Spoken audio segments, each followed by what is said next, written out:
الحمدللہ الحمدللہ رب العالمین والصلاة والسلام علی من کان نبیا و آدم بین الماء والطین وعلی آلہ و اصحابہ اجمعین اما بعد فاعوذ باللہ من الشیطان الرجیم بسم اللہ الرحمن الرحیم۔ آج ہم آپ حضرات کے سامنے خلیفہ سویم داماد رسول ذو النورین حضرت سیدنا عثمان غنی رضی اللہ تعالیٰ عنہ کے متعلق بیان کریں گے۔ وما توفیقی الا باللہ العلی العظیم۔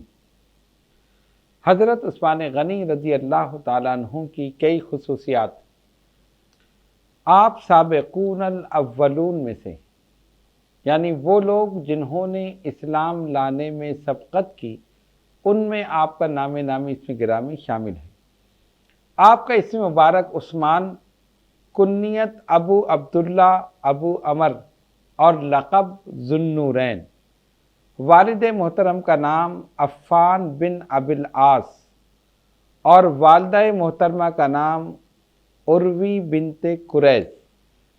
آپ کا سلسلہ نسب 5ویں پشت میں عبد مناف پر نبی پاک علیہ السلام سے ملتا ہے۔ حضرت عثمان غنی رضی اللہ تعالیٰ عنہ کی نانی نبی پاک علیہ السلام کی سگی پھپھی تھی۔ اس اعتبار سے آپ حضور پر نور صلی اللہ علیہ وسلم کے قریبی رشتہ دار تھے۔ اسلام لانے سے قبل بھی آپ نے کبھی بت پرستی نہیں کی، بتوں کے سامنے نہیں جھکے، اور زمانے جاہلیت میں جو لوگ کام کرتے تھے آپ نے کبھی بھی کوئی غلط کام نہیں کیا۔ اس زمانے میں بھی نہایت نیک، متقی، پرہیزگار اور شریف النفس انسان تھے۔ حضرت عثمان غنی رضی اللہ تعالیٰ عنہ کی ولادت ہوئی، اور جس طرح کے وہ معاشرہ تھا کہ بچے بڑے ہوتے تھے تو وہی زمانے جاہلیت کے رسوم رواج اور غلط قسم کی باتیں، لیکن اللہ تبارک و تعالیٰ نے اس معاشرے میں بھی آپ کو سب سے الگ رکھا اور پاکیزہ زندگی آپ نے اس معاشرے میں بھی گزاری۔ ابتدائی سے آپ نے پڑھنا لکھنا سیکھ لیا تھا، اور عہد شباب میں یعنی اپنی جوانی میں تجارت شروع کر دی تھی۔ اللہ تبارک و تعالیٰ نے اس تجارت میں آپ کو بڑا فائدہ عطا فرمایا، اور آپ نے اپنی فطری صداقت و دیانت اور نیک روش کے باعث غیر معمولی شہرت حاصل کر لی تھی۔ حافظ ابن حجر عسقلانی آپ کا حلیہ مبارک لکھتے ہیں، فرماتے ہیں کہ حضرت عثمان غنی رضی اللہ تعالیٰ عنہ کا قد متوسط تھا، سرخ و سفید چہرہ، گھونگھر یالے بال، گھنی داڑھی، ملائم جسم اور انتہائی پروقار شخصیت کے مالک تھے۔ ابھی 3 شخصیتیں اسلام لائی تھیں، اور آپ اسلام لانے میں چوتھے نمبر پر ہیں۔ واقعہ یہ ہوا کہ آپ کی خالہ، جن کا نام سعدی بنت قریظ تھا، ان کے گھر تشریف لے گئے اور گفتگو ہوتی رہی۔ اچانک اس گفتگو کے دوران حضور پر نور صلی اللہ علیہ وسلم کا ذکر مبارک آ گیا۔ جب سرکار کا ذکر مبارک آیا تو آپ کی خالہ نے کہا، عثمان، محمد صلی اللہ علیہ وسلم کا پیغام سپیدہ سحر کی طرح نمایاں ہے۔ وہ لوگوں کو بدی سے روک کر نیکی کی راہ دکھاتے ہیں، ہدایت پہنچاتے ہیں، اور اس قسم کی باتیں انہوں نے کی کہ سرکار دو عالم علیہ السلام کی محبت حضرت عثمان غنی رضی اللہ تعالیٰ عنہ کے دل میں گھر کر گئی۔ لیکن آپ خاموش رہے اور وہ تمام باتیں سنتے رہے۔ اپنی خالہ کے گھر سے نکلے، ابھی راستے ہی میں تھے کہ سیدنا ابو بکر صدیق رضی اللہ تعالیٰ عنہ سے ملاقات ہوئی۔ انہوں نے سرکار کا ذکر کیا۔ پہلے ہی آقا کی محبت آپ کے دل میں گھر کر چکی تھی۔ سیدنا ابو بکر صدیق رضی اللہ تعالیٰ عنہ نے مزید باتیں بتائیں اور کہا کہ میرے ساتھ حضور اکرم صلی اللہ علیہ وسلم کی بارگاہ میں چلو۔ حضرت عثمان غنی رضی اللہ تعالیٰ عنہ راضی ہو گئے، اور سیدنا ابو بکر صدیق رضی اللہ تعالیٰ عنہ کے ساتھ حضور پر نور صلی اللہ علیہ وسلم کی بارگاہ میں پہنچ گئے۔ جب سرکار کی بارگاہ میں پہنچے، حضور نے فرمایا عثمان اللہ کی جنت قبول کر لو، میں تمہارا بھی رسول ہوں، تمہاری قوم کا بھی رسول۔ سرکار دو عالم علیہ السلام نے یہ الفاظ اس انداز سے ادا فرمائے کہ وہ الفاظ آپ کے دل میں اتر گئے اور اسی وقت کلمہ پڑھ کر مسلمان ہو گئے۔ نبی پاک علیہ السلام نے صحابہ کے عمومی فضائل بھی بیان فرمائے اور خصوصی فضائل بھی بیان فرمائے، یعنی انفرادی خصوصیات اور اجتماعی خصوصیات۔ اجتماعی خصوصیات جس میں تمام صحابہ شامل ہیں، اور علیحدہ الگ الگ صحابہ کے انفرادی فضائل خصوصیات بھی سرکار دو عالم علیہ السلام نے بیان فرمائی۔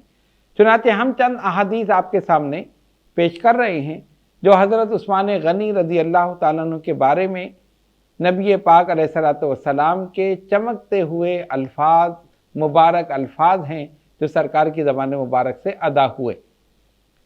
حضرت جابر رضی اللہ تعالیٰ عنہ سے روایت ہے کہ حضور پر نور صلی اللہ علیہ وسلم کی خدمت میں ایک جنازہ لایا گیا کہ آپ اس پر نماز پڑھیں، مگر آپ صلی اللہ علیہ وسلم نے اس پر نماز نہیں پڑھی۔ اب ذرا سا غور کریں کہ جنازے پر نماز نہ پڑھنا، جبکہ سرکار کا ارشاد ہے کہ جنازے پر نماز پڑھو۔ حضور علیہ السلام نے نماز نہیں پڑھی۔ عرض کیا گیا یا رسول اللہ صلی اللہ علیہ وسلم، ہم نے تو آپ کو کسی کی نماز جنازہ چھوڑتے ہوئے نہیں دیکھا۔ آپ صلی اللہ علیہ وسلم نے فرمایا یہ شخص عثمان سے بغض رکھتا تھا، اللہ نے بھی اس سے بغض رکھا۔ غور کیجئے، اس حدیث کو امام ترمذی اور ابن ابی عاصم نے روایت کیا ہے۔ اس سے پتہ چلا کہ جو شخص حضرت عثمان غنی رضی اللہ تعالیٰ عنہ سے بغض رکھے، اللہ تبارک و تعالیٰ بھی اس سے بغض رکھتا ہے، اور سرکار دو عالم علیہ السلام کی نظر میں بھی وہ اتنا ناپسندیدہ ہے کہ آپ نے اس کی نماز جنازہ بھی نہیں پڑھی۔ دوسری روایت حضرت ابو موسیٰ اشعری رضی اللہ تعالیٰ عنہ بیان کرتے ہیں کہ حضور پر نور صلی اللہ علیہ وسلم ایک باغ میں داخل ہوئے اور مجھے باغ کی حفاظت پر مامور کیا کہ تم اس کے دروازے پر بیٹھ جاؤ۔ یہ بیٹھ گئے۔ فرماتے کہ ایک آدمی نے آ کر اندر آنے کی اجازت طلب کی۔ جب انہوں نے پوچھا، سرکار دو عالم علیہ السلام نے فرمایا اسے اجازت دے دو اور جنت کی بشارت بھی دے دو۔ فرماتے ہیں کہ دیکھا تو سیدنا ابو بکر صدیق رضی اللہ تعالیٰ عنہ تھے۔ پھر کچھ دیر کے بعد ایک اور شخص آیا، اس نے اندر آنے کی اجازت طلب کی۔ آپ صلی اللہ علیہ وسلم سے پوچھا، آپ نے فرمایا اسے اندر آنے کی اجازت دے دو اور ساتھ ہی جنت کی بشارت بھی دے دو۔ انہوں نے دروازہ کھولا تو سیدنا فاروق اعظم رضی اللہ تعالیٰ عنہ تھے۔ پھر ایک اور شخص آیا، اس نے اندر آنے کی اجازت طلب کی تو نبی پاک علیہ السلام تھوڑی دیر خاموش رہے، یعنی آپ نے توقف فرمایا، اور اس کے بعد ارشاد گرامی یہ ہوا کہ اسے بھی اجازت دے دو اور جنت کی بشارت بھی دے دو ان مصائب اور مشکلات کے ساتھ جو اسے پہنچیں گی۔ اب آپ غور کریں، پہلے دو کو بشارت دی گئی، آنے کی اجازت دے دو، جنت کی بشارت بھی دے دو۔ اب جب اس شخص کے لیے کہا گیا تو وہ فرماتے میں نے دیکھا حضرت عثمان غنی رضی اللہ تعالیٰ عنہ تھے۔ نبی پاک علیہ السلام اپنی نگاہ نبوت اور رسالت سے دیکھ رہے تھے کہ ان کی شہادت ہوگی، جنت ان کو ملے گی، لیکن اس سے پہلے مصائب، آلام، تکالیف، صبر اور دیگر چیزیں ان کو پیش آئیں گی۔ اس لیے فرمایا کہ اس آنے والے کو بھی اندر آنے کی اجازت دے دو اور جنت کی بشارت بھی دے دو، لیکن ان مصائب و آلام اور مصیبتوں کے ساتھ جو اس کو پہنچیں گی۔ اس حدیث کو امام بخاری نے روایت کیا۔